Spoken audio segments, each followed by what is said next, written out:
આજે આપણે ફક્ત નામોની યાદી નથી જોવાના, પણ એક આખા કાર્યાલયની સફર જોવાના છીએ.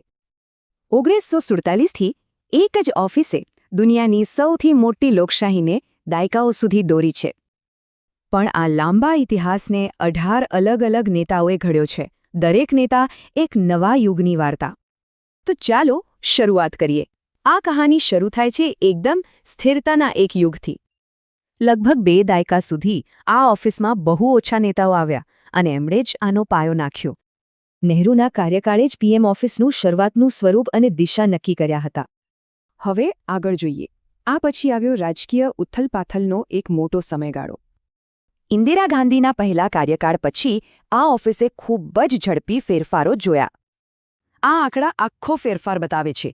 નેતૃત્વ બદલાવાની ગતિ એકદમ વધી ગઈ. ઇન્દિરા ગાંધીના લાંબા શાસન પછી એક ટૂંકા કાર્યકાળનો દોર શરૂ થયો. કેટલાક નેતાઓ તો 1 વર્ષ પણ પૂરું ન કરી શક્યા. આ એ સમય હતો જ્યારે વારંવાર ચૂંટણીઓ થતી અને રાજકીય સમીકરણો બદલાતા રહેતા. જે રીતે નેતાઓ બદલાઈ રહ્યા હતા એ બતાવે છે કે રાજકીય માહોલ કેટલો અશાંત હતો. અને સૌથી ટૂંકો કાર્યકાળ અટલ બિહારી વાજપેયીનો, માત્ર 16 દિવસનો. પણ 1998 પછી ચિત્ર ફરી બદલાયું. એક નવા તબક્કાની શરૂઆત થઈ. આધુનિક સમયમાં ફરી લાંબો સમય શાસન કરનારા વડાપ્રધાનો આવ્યા. મનમોહન સિંહનો 10 વર્ષનો કાર્યકાળ નહેરુ અને ઇન્દિરા ગાંધી પછી ત્રીજો સૌથી લાંબો હતો. તો આ બધા આંકડાઓને એકસાથે જોઈએ તો શું સમજાય છે? કાર્યકાળની લંબાઈમાં જે તફાવત છે એ જુઓ.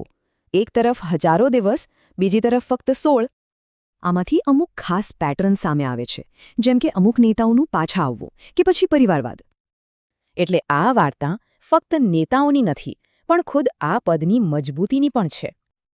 આટલી સ્થિરતા અને આટલી ઉથલપાથલ પછી આ સમયરેખા સત્તાના સ્વભાવ વિશે શું કહે છે?